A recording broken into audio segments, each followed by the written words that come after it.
Assalamualaikum warahmatullahi wabarakatuh. Perkenalkan, kami dari kelompok 9 akan melakukan praktik komunikasi pada pasien gangguan jiwa.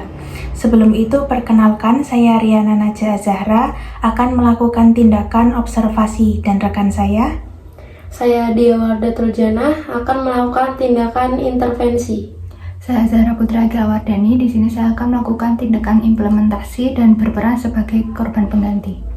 Saya Najwa Chandra Bastian. Saya di sini akan melakukan tindakan evaluasi dan berperan menjadi pasien. Selamat menyaksikan. Di sini saya akan membacakan skenarionya. Dila, seorang mahasiswa di salah satu kampus di kota A. Tahun ini ia berusia 21 tahun. Sejak kelas 10 SMA, Dila mengalami keanehan pada sifatnya. Hal itu dilihat oleh sang adik, yaitu Niken. Latar belakang keluarga Dila sendiri merupakan keluarga yang berada. Ayahnya merupakan pengusaha tambang dan ibunya merupakan pembisnis dan pengusaha skincare. Orang tua Dila sibuk bekerja hingga tidak memperhatikan kondisi sang anak. Pada suatu hari, sang adik melihat Dila yang sedang memasak di dapur melakukan self-harm, lalu Niken melaporkan hal tersebut kepada orang tuanya. Setelah ditelusuri lebih jauh oleh orang tuanya, ternyata Dila pernah mengalami pelecehan seksual oleh gurunya di SMA-nya. Setelah melakukan pengobatan beberapa kali, Dila masih sering menyakiti dirinya sendiri.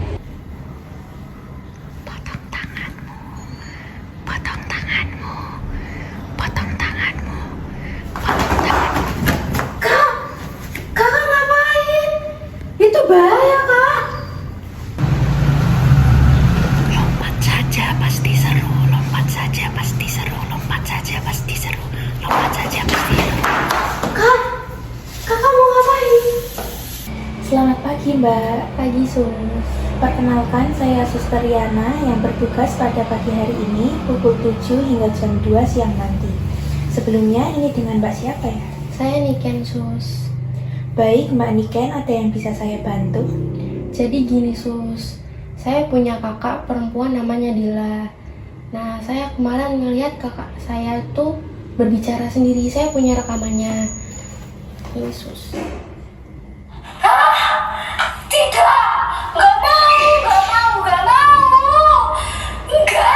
Enggak, jangan.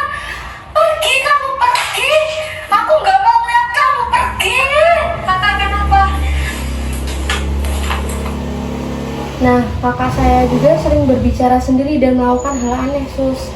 Bahkan dalam waktu dekat ini, saya memergoki kakak saya yang ingin melukai dirinya sendiri dengan pisau. Setelah saya tanya, dia mengatakan ada yang membisikinya untuk melakukan hal itu. Oleh karena itu, saya ingin membawa untuk kesembuhan kakak saya, Sus. Saya khawatir dengan dia. Orang tua kami juga sangat sibuk sehingga tidak memiliki cukup waktu untuk kami. Baik, saya mengerti. Apakah Mbak Niken kesini bersama dengan Mbak Dila? Tidak, Sus. Kebetulan kakak saya sedang kuliah. Baik, jika seperti itu, mungkin besok Mbak Niken bisa mengantarkan Mbak Dila untuk menjalani pemeriksaan di sini. Dan Mbak Niken juga harus selalu mengawasi Mbak Dila agar tidak melakukan hal-hal yang berbahaya. Baik, Sus. Besok saya akan membawa kakak saya ke sini. Baik, mungkin ada hal lain yang ingin ditanyakan? Tidak, Sus. Kalau begitu, saya pamit undur diri. Permisi. Terima kasih, Sus. Sama-sama. Hai Dila. Perkenalkan, saya Suster Warda yang berjaga pada pagi hari ini mulai pukul 7 sampai 2 siang nanti. Dila, apa kabar hari ini? Saya rasa baik. Kamu terlihat sedikit tegang. Apakah ada yang ingin kamu bicarakan?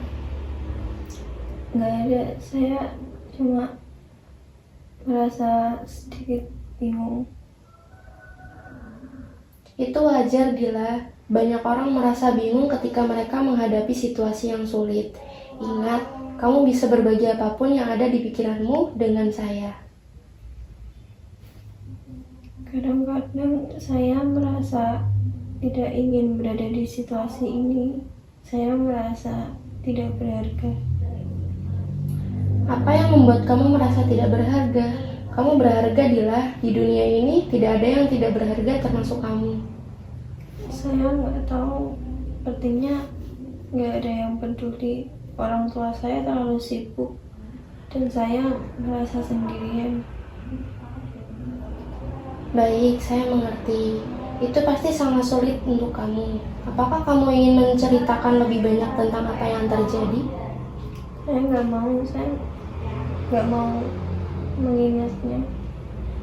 Baiklah, tidak apa-apa jika kamu tidak ingin menceritakan sekarang. Tapi ingat, berbagi bisa membantu mengurangi bebanmu. Kadang-kadang saya melakukan hal-hal yang saya tahu tidak seharusnya saya lakukan. Saya tahu tentang self-harm yang kamu lakukan. Apa yang membuat kamu merasa melakukan itu?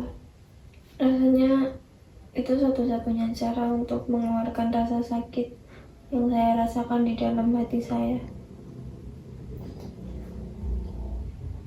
Saya sangat menghargai kejujuranmu, Dila. Tetapi ada cara lainnya yang lebih sehat untuk mengatasi rasa sakit itu. Kita bisa bekerja sama untuk menemukan cara yang lebih baik. Seperti apa? Kita bisa mencoba teknik relaksasi seperti mendengarkan musik, berolahraga, meditasi, atau mencari tempat yang tenang dan nyaman, bernafas sedalam-dalamnya, atau bahkan kamu bisa berbicara tentang perasaanmu dalam sesi terapi. Ada banyak cara untuk mengatasi rasa sakit tanpa menyakiti dirimu sendiri. Mungkin itu bisa membantu. Bagus, Dila. Kita akan melakukan ini bersama-sama. Ingat, kamu tidak sendirian. Ada banyak orang yang peduli padamu. Terima kasih, Sus. Baik, sama-sama, Dila. Mungkin itu saja dari saya. Setelah ini akan ada suster yang akan mengimplementasi kamu. Saya pamit terlebih. Selamat pagi. Apa benar ini dengan Mbak Dila? Benar, Sus. Baik, perkenalkan, saya Suster Zahra selaku suster yang berjaga pada pagi hari ini mulai pukul 7 sampai 2 siang nanti. Mbak Dila, bagaimana kondisinya saat ini? Baik, Sus. Mbak Dila, tadi sudah ada suster yang masuk ya? Jadi Mbak Dila, menurut kesepakatannya juga sudah disepakati oleh dokter, Mbak Dila disuruh untuk rawat inap di sini. Apakah Mbak Dila bersedia? Baik, kalau begitu saya antar ke kamar terlebih dahulu ya. Mari. Baik Mbak Dila, di sini kamarnya ya. Mungkin ada keluarganya nanti yang akan datang ke sini. Jadi Mbak Dila, di sini saya ingin mengajukan beberapa pertanyaan kepada Mbak Dila. Apakah Mbak Dila bersedia? Jadi pertanyaan ini tuh tidak bersifat pribadi, namun jika Mbak Dila tidak berkenan menjawab, Mbak Dila tidak perlu menjawab ya. Pertanyaan pertama, apakah Mbak Dila merasa seperti ada bisikan yang sering Mbak Dila dengar? Ya, Sus. Dari 1 sampai 5, seberapa sering Mbak Dila merasakan bisikan itu? 5. Apakah Mbak Dila juga pernah melakukan kekerasan fisik pada diri Mbak Dila juga? Apakah Mbak Dila sering berbicara dengan keluarga Mbak Dila? Baik Mbak Dila, mungkin di sini sesi tanya jawabnya cukup itu saja. Di sini saya juga merekomendasikan Mbak Dila untuk dapat berbicara lebih sering kepada keluarga, pasien, dan juga teman-teman yang lain. Mbak Dila juga bisa mendengarkan musik untuk dapat mengurangi rasa bosan atau mungkin sedang sendirian seperti itu. Mungkin itu saja yang dapat saya sampaikan. Ada yang ingin Mbak Dila tanyakan? Baik Mbak Dila, di sini ada tombol yang dapat Mbak Dila tekan untuk memanggil suster jika Mbak Dila memiliki kesulitan ya. Kalau begitu saya permisi. Iya. Permisi, selamat pagi. Apa benar ini dengan Mbak Dila? Saya boleh izin lihat gelangnya terlebih dahulu? Permisi ya. Mbak Dila masih ingat saya? Syukurlah jika Mbak Dila masih ingat. Bagaimana perasaan Mbak sekarang? Baik, Sus. Kalau boleh saya tahu, bisikan-bisikannya masih sering terdengar tidak ya? Masih, Sus, tapi saya berusaha buat melupakan. Baik, Mbak Dila, di sini saya ingin menyampaikan bahwa Mbak Dila akan dijadwalkan untuk aktivitas latihan oleh dokter. Apakah Mbak Dila bersedia? Baik, mungkin itu saja yang dapat saya sampaikan. Apakah Mbak Dila ada pertanyaan? Baik, Mbak Dila, di sini saya membawa sebuah remote. Mbak Dila dapat menekan tombolnya jika pencahayaan ruangan ini terlalu gelap atau terlalu terang ya. Baik, mungkin itu saja. Permisi. Iya. Selamat pagi, Mbak. Apa benar ini dengan Mbak Dila? Saya izin cek gelamnya terlebih dahulu ya. Bagaimana kabarnya hari ini, Mbak? Baik, Sus. Apakah Mbak Dila masih ingat saya? Masih. Alhamdulillah, jika Mbak masih ingat saya. Di sini saya ingin cek kondisi Mbak terlebih dahulu ya. Apakah Mbak bersedia? Mari saya bantu untuk tiduran terlebih dahulu. Mbak Dila, untuk tangan kanannya bisa untuk di dada, yang satunya bisa di perut seperti ini ya. Baik, saya mulai ya.